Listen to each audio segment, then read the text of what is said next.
the differential first law, the second one? Yeah. Do you have it with you? I can pull it up.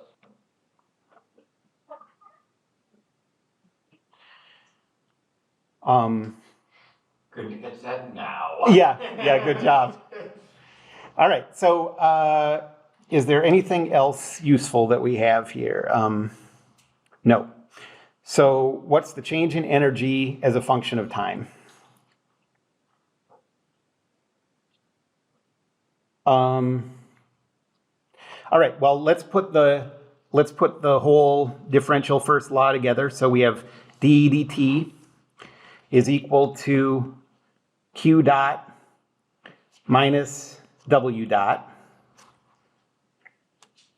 And so dE dt is equal to negative t over 12 minus 1,000.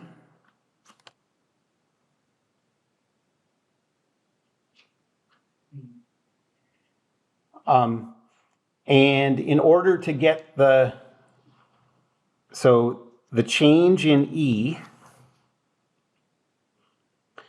is the integral of dE dt integrated with respect to t from time 1 to time 2.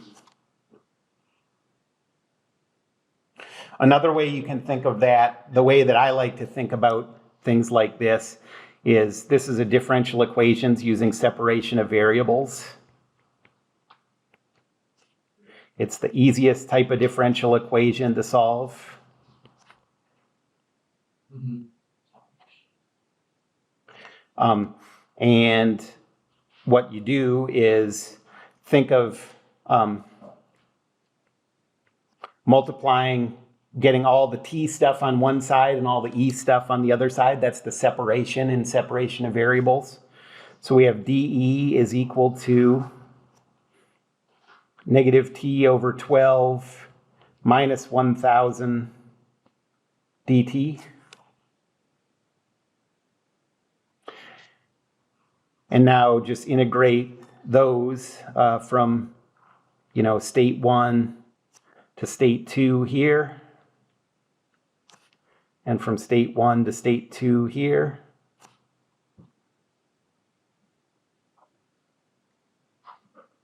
You get the same answer that you get thinking about it this way.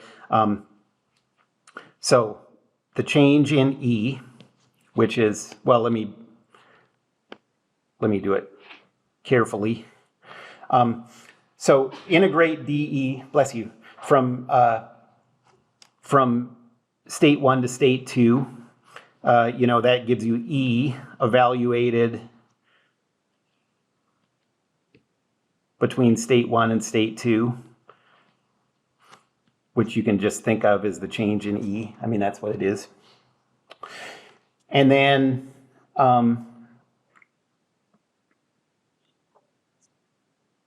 that's equal to the integral from, okay, we're integrating this with respect to time. So let's call state 1, we'll call that our time equals 0. And state 2, we'll call that our time t.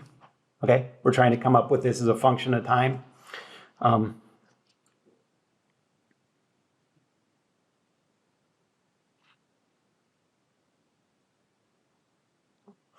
And so you get the change in energy is equal to negative t squared over 24 minus 1,000 t evaluated from 0 to t, and you just get that the change in energy is equal to negative t squared over 24 minus 1,000 t. So that's for part A. Any questions about that?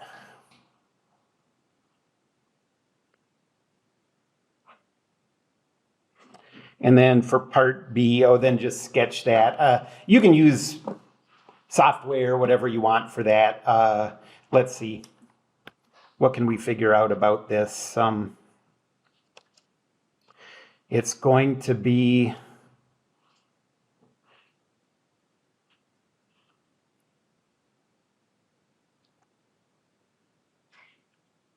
so it's basically gonna, if this is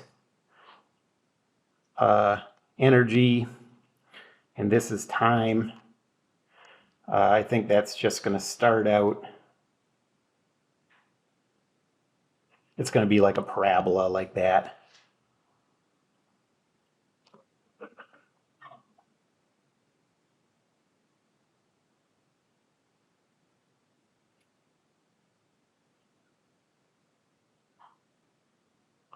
Any questions about that?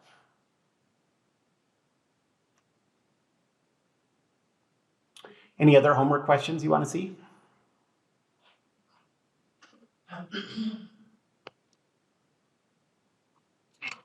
Okay, let's do, how much time do we have? Let's do one example and see where we are. Then maybe we'll go into the outline after that.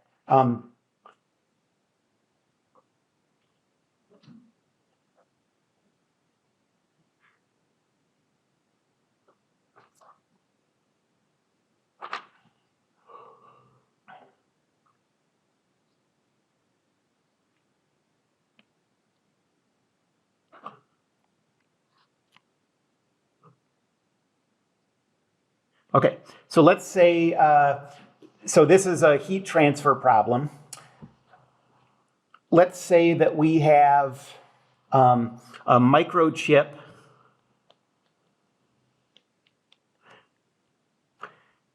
embedded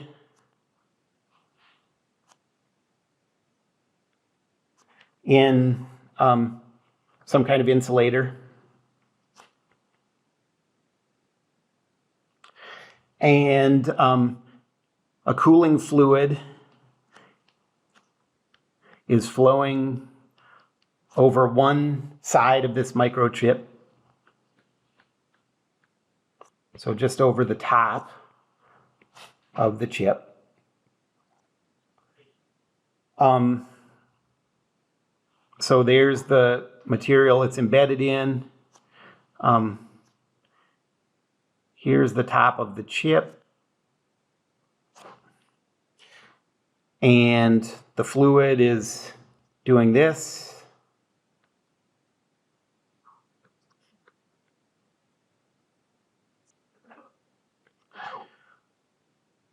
Okay, so what do we know? The dimensions of the chip,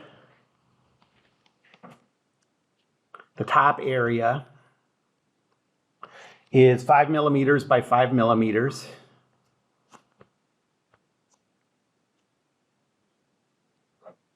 The coolant temperature is 20 degrees Celsius.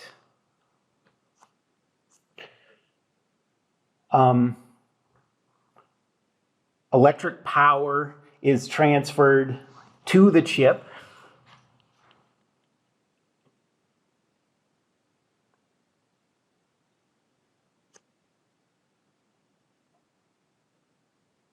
At a rate of 0.225 watts.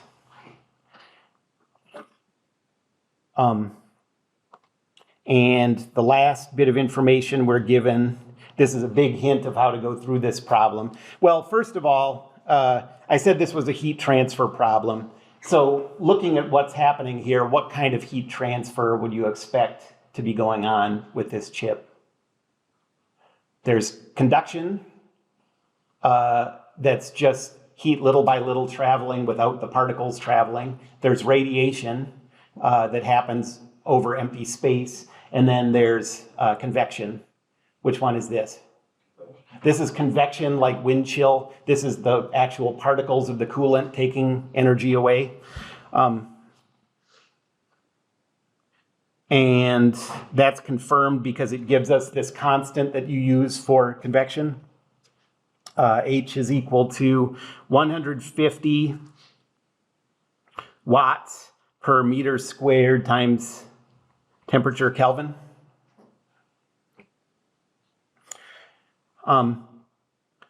if this chip is in steady state,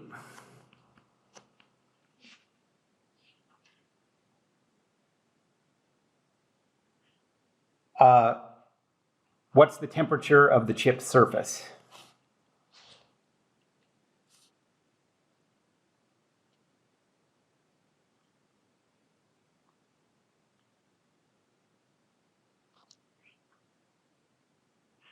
Okay, well, the equation for convection is that Q dot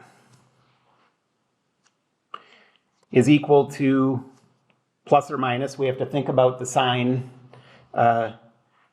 once we come up with the number, but plus or minus this constant H times the surface area of the system that's exposed to the fluid, times the difference in temperature, which would be, we'll write it as the temperature of the body minus the temperature of the fluid.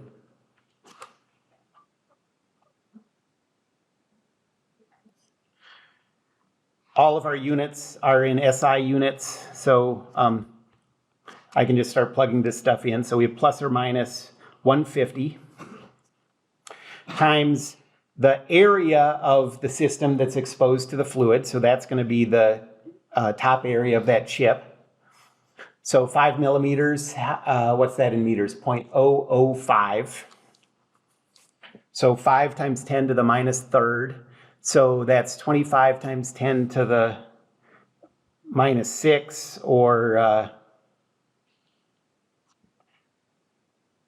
2.5 times 10 to the minus 7.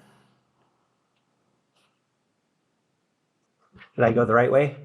2. I made that once. No, minus 5. And then we don't know the temperature of the body. That's what we're trying to calculate. But we do know the temperature of the fluid is 20 degrees Celsius. Okay, I have this written in this equation in Celsius. Is that okay, or do I need to put these temperatures in, convert them to Kelvin first? That's okay because it deals with a difference of the two temperatures. But if you're in doubt, you can always convert to Kelvin. Okay, and now the last thing we have to do is think about the sign. Is energy through heat entering our system or leaving our system? Leaving. So is that a positive Q dot or a negative Q dot for the first law? Negative. Okay, so Q dot is equal to negative, what you get when you multiply that is negative 0.00375 times the temperature of the body plus 0.075. You just have to take my word for that. All right. So this is the form that goes into the first law. Now we can go to the differential form of the first law.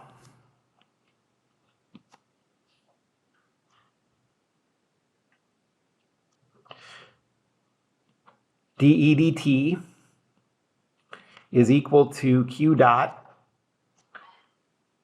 minus W dot. Steady state means that dE dt is equal to 0. Okay, so this equation, we can write this as just Q dot is equal to W dot.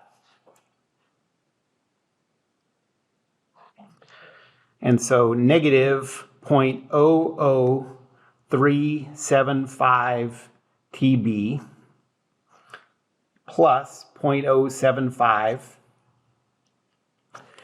is equal to the work W.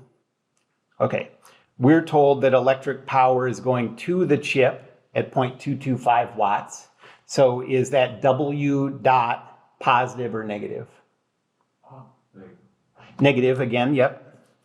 So this is equal to negative 0.225.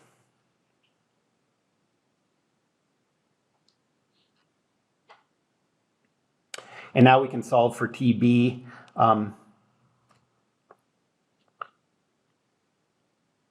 And you get that TB is equal to 80 degrees Celsius.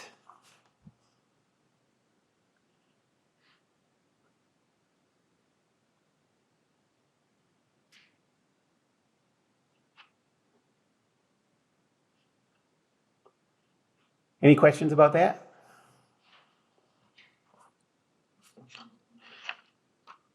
Okay, well, before we go on to the next topic, which is equations that deal with simple compressible substances, let's go through just an outline of where we are so far. And if you have any questions as we go, let me know. But I'm hoping that this can be sort of like this outline can be kind of like a study guide that'll just help remind you, this is the stuff we know, you know? And you can use that to kind of come up with roadmaps through problems as we go. So, okay, outline so far.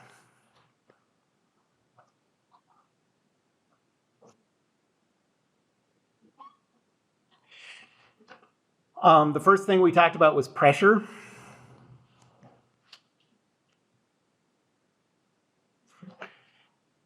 And the first thing to know about pressure is the force is equal to the pressure times the area.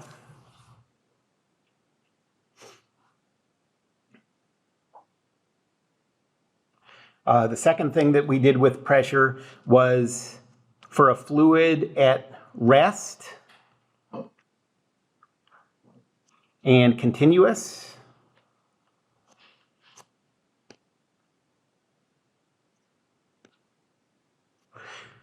The pressure at the lower height minus the pressure at the higher height is equal to the density of the fluid times the acceleration of gravity times h, which is the difference in heights of the high and low.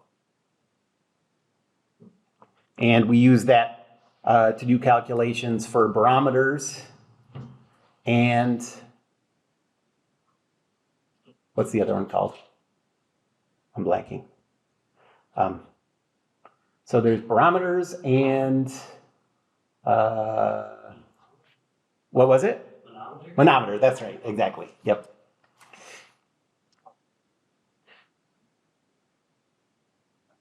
And then we talked about temperature.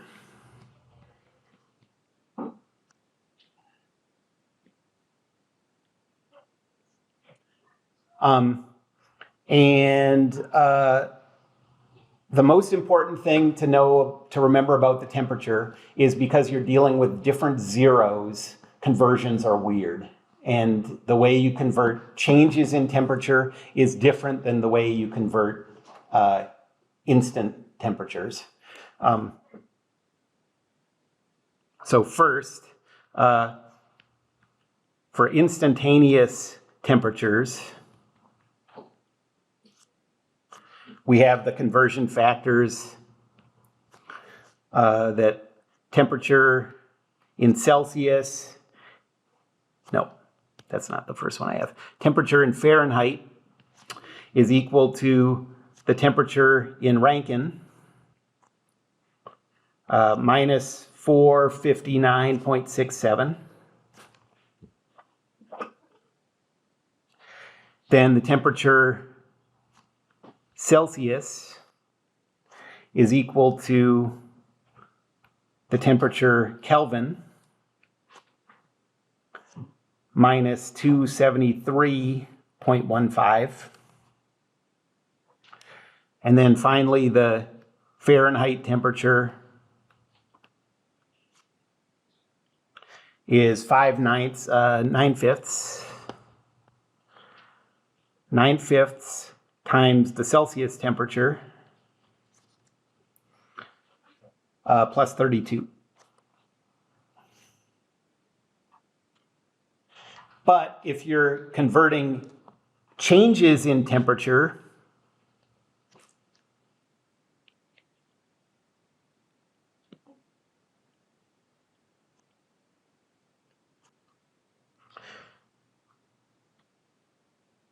the change in a Fahrenheit temperature is the same as the change in a Rankine temperature.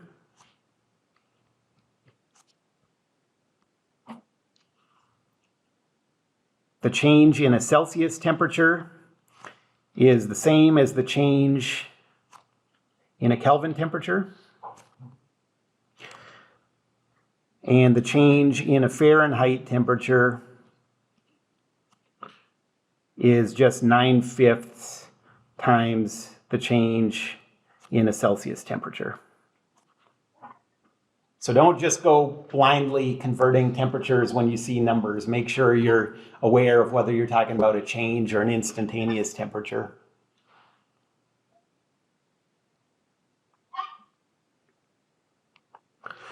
The third thing we talked about was the work of expansion.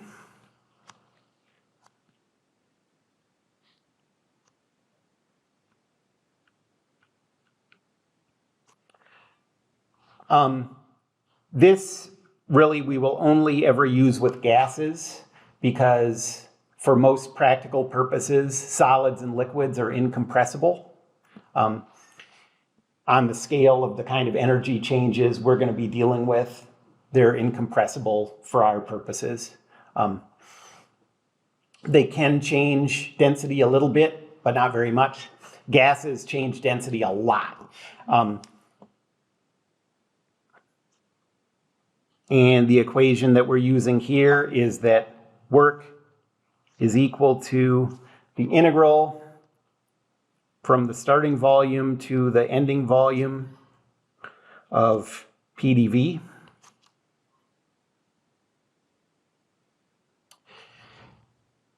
Notice that this is the extrinsic volume. And so if you're given your volume information as a specific volume, you have to convert, okay?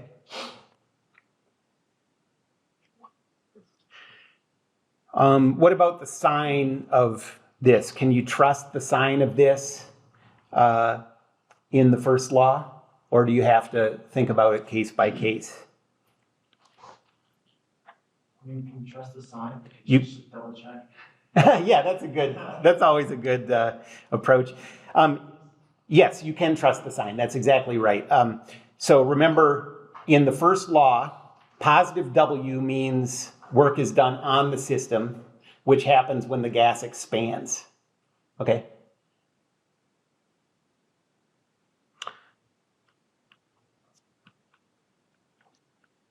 So this is the first law sign convention.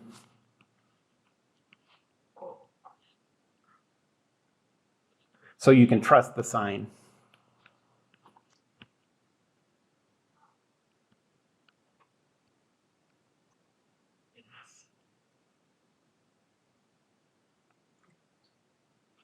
And remember that if the volume increases,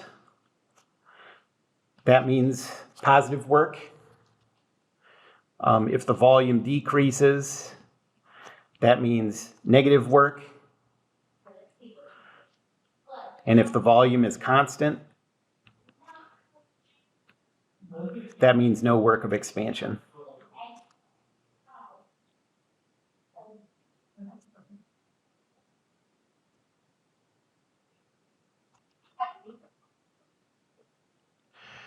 What do you need in order to calculate this integral?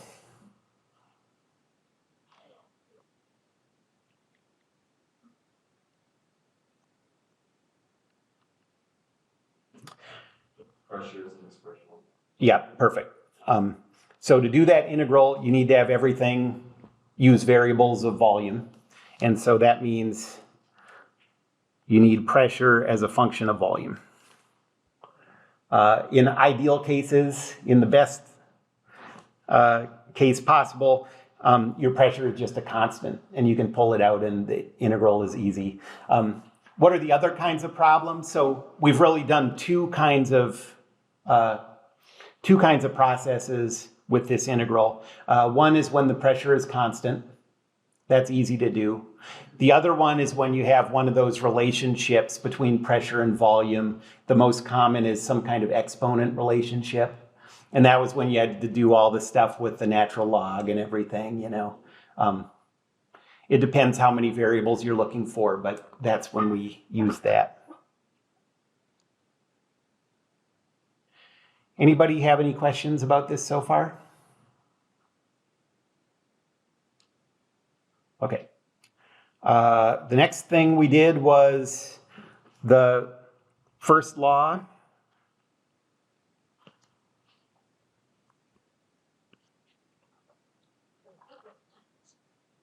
And is this for closed systems or control volumes?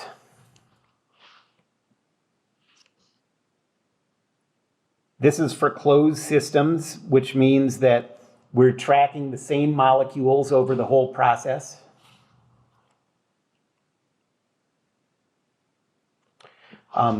When we get to control volumes, it's going to be because material is flowing in one side of a device and flowing out the other side, okay?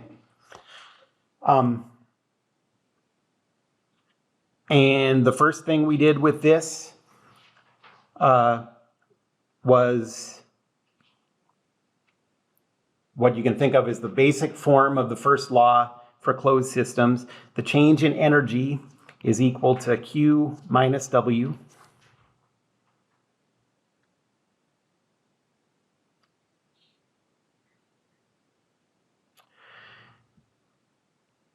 The most important thing about this is getting used to the sign convention.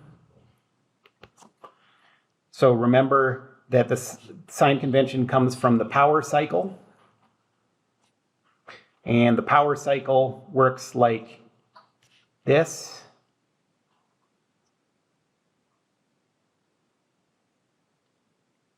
The gas is here.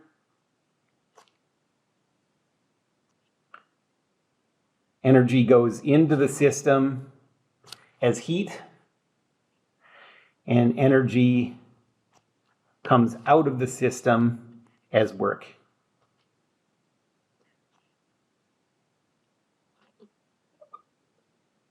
So that's where your positive Q and your positive W come from.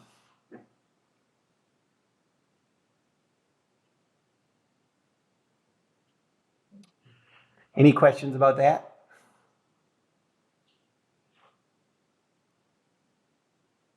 The definition of E is, or the change in E is the change in kinetic energy plus the change in potential energy plus the change in internal energy.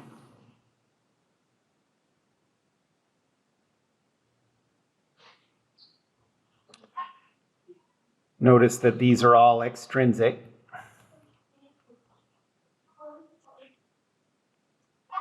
And so a lot of times as we go on in this class, you're going to be calculating things dealing with specific potential energy, specific kinetic energy, specific internal energy. So you have to either convert them or take that into account somehow. And out of these, which are the ones that we usually, or at least often, are going to ignore?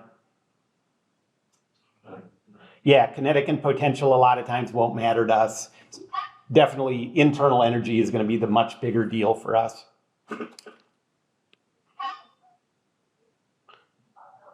And then second is the differential form of the first law.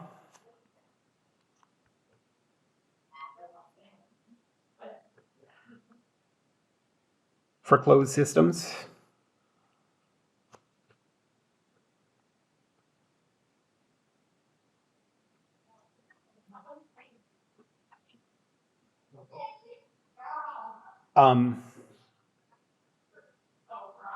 So that says dE dt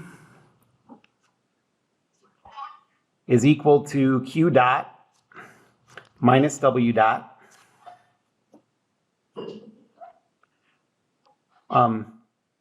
This is the rate of change of energy over time.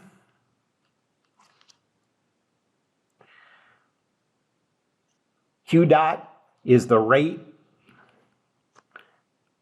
at which heat flows into the system.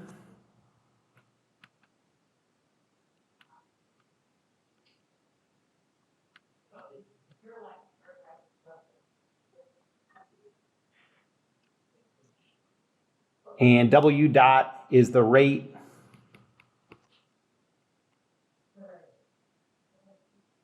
at which work is done by the system.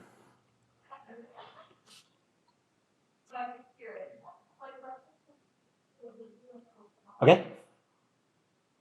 We've only done steady state, oh, I can't remember, have we had problems that weren't steady state? Have we done problems that were not steady state for differential? Yeah. I don't know that. I don't remember, but We've only done steady state, correct?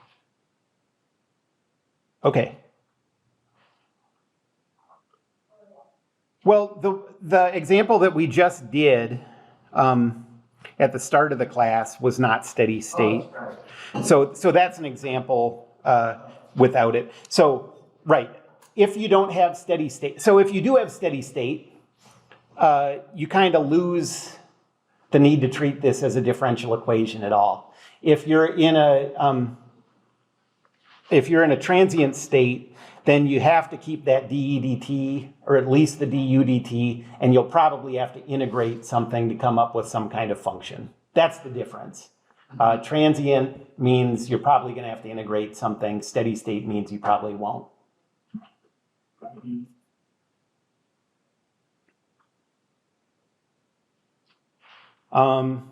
Okay. And then C, the last thing I want to say for the first law is most of the time with these problems, they're not going to say work is equal to 0 or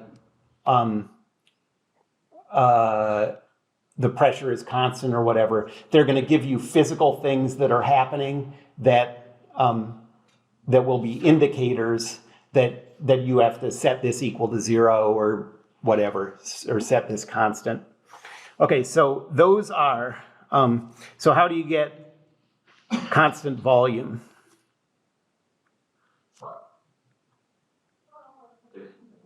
Yeah, that's a fixed container.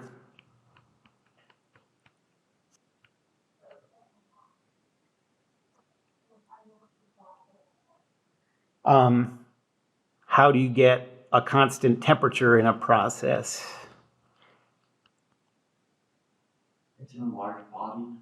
Yeah, it's in thermal contact, so it doesn't have to be actual physical contact. You can imagine two different temperature fluids. If they have like a thin copper barrier between them, they're not actually physically in contact, but they can exchange energy through heat pretty easily. So thermal contact with a large reservoir at a fixed temperature.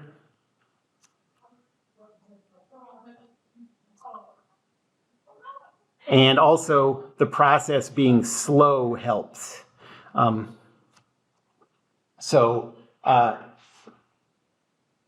said, what if you had a thin layer of copper between your two bodies, you know? That transfers heat pretty efficiently.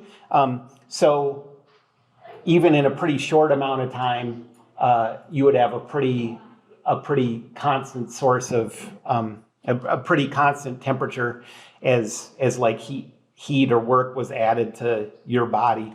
Well, what if you had like something that didn't transfer heat very well? You had plastic or something between the two. That doesn't transfer heat very well. But if you wait a day between when the thing happens and when you take your measurements, that temperature is still going to be constant over that time.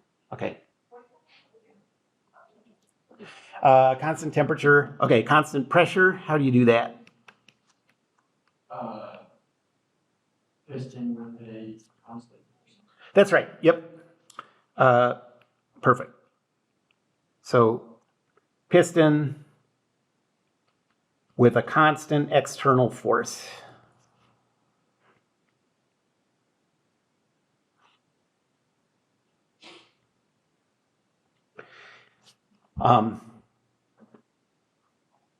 So anytime you see a problem where the force on the piston is only atmospheric pressure and or the weight of the piston, that should trigger in your head, like, I'm probably going to use the fact that the pressure is constant. Okay. What's good about constant pressure? The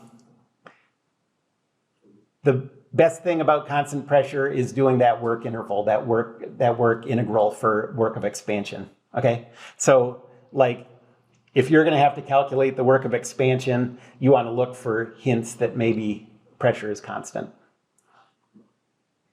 And then the last two are how do you get zero work of expansion?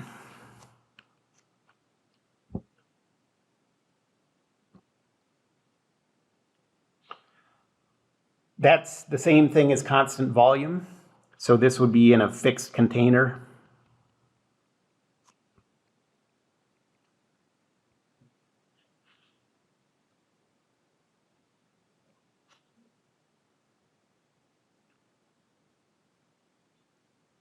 And then the last one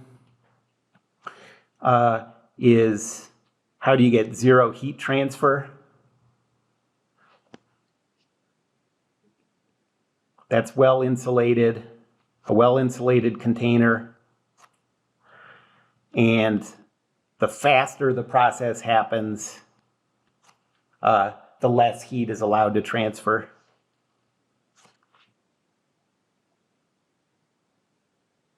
Okay? And then the last stuff is the stuff we just did.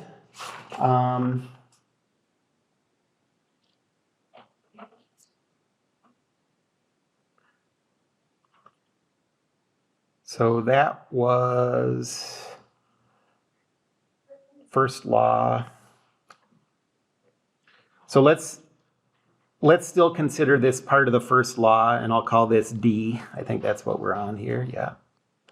And this is heat transfer. Later, if you major in mechanical engineering, you'll do a whole class on nothing but heat transfer. So obviously this is just the sort of most basic. Do you teach that class? We don't teach it here, no. That'll be junior or senior level. I can't remember when. Okay, so heat transfer. There are three modes of heat transfer. Conduction.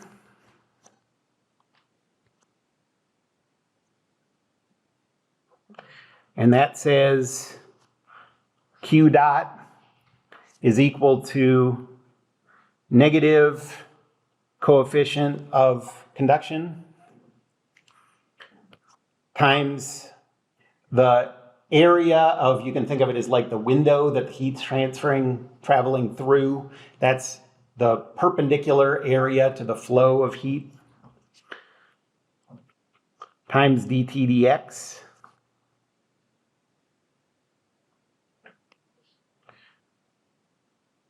So this is called the coefficient of thermal conduction. That's something you look up for the specific material.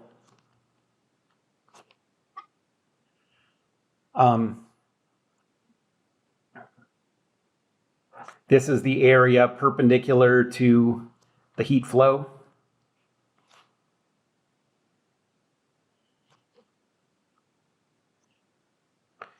And this is hopefully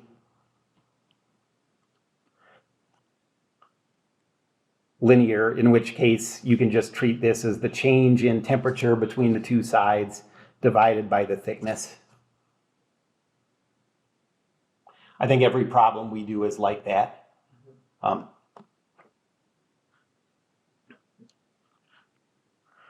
The second, forget about the negative. It's always going to be in the equation. That just means that it's in the opposite direction of the temperature gradient. But you have to do the sign by yourself.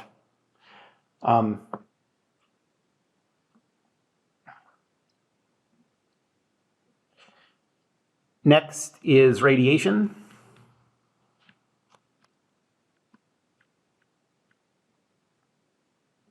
So we have two equations for this.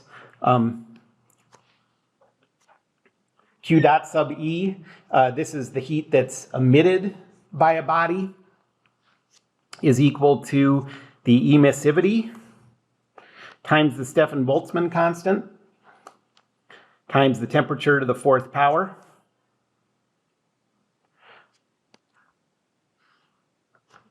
This is emitted only, so it's not too useful for the first law.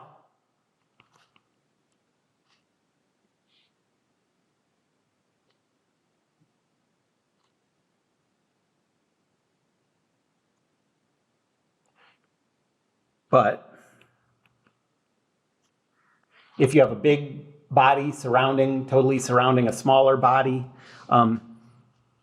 you get that the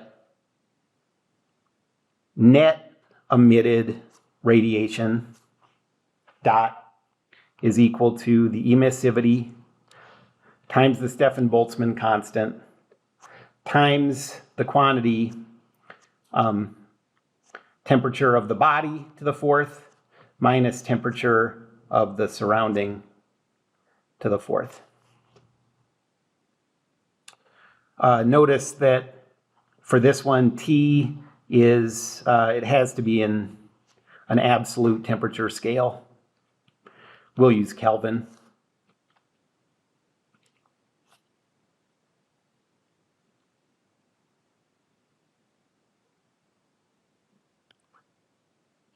And then the last one is the one that we just did an example of, convection. Hold on.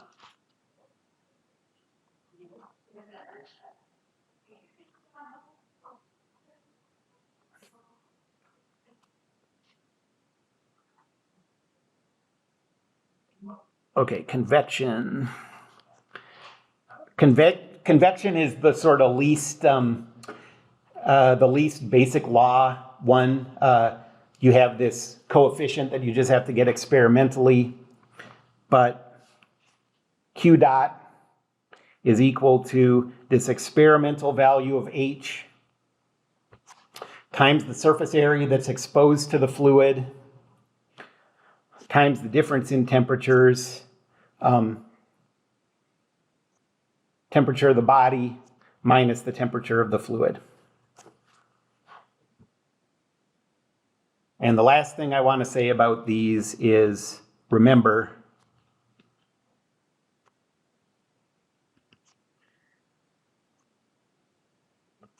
to use the heat transfer equations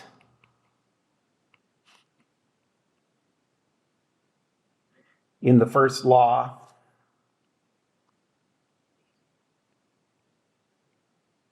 You can't trust those signs.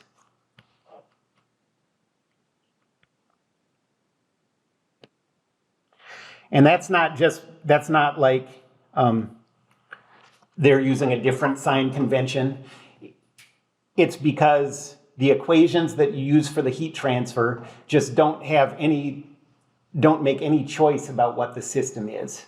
They're just telling you what the magnitude basically of the heat transfer is. Then after that, you have to decide, is my system the side of this heat transfer mechanism that the heat is going into, or is my system the side of this heat transfer that the energy is leaving? Okay, so there's no way to fix that. You just always have to think about it when you go into first law. Okay, any questions about any of that?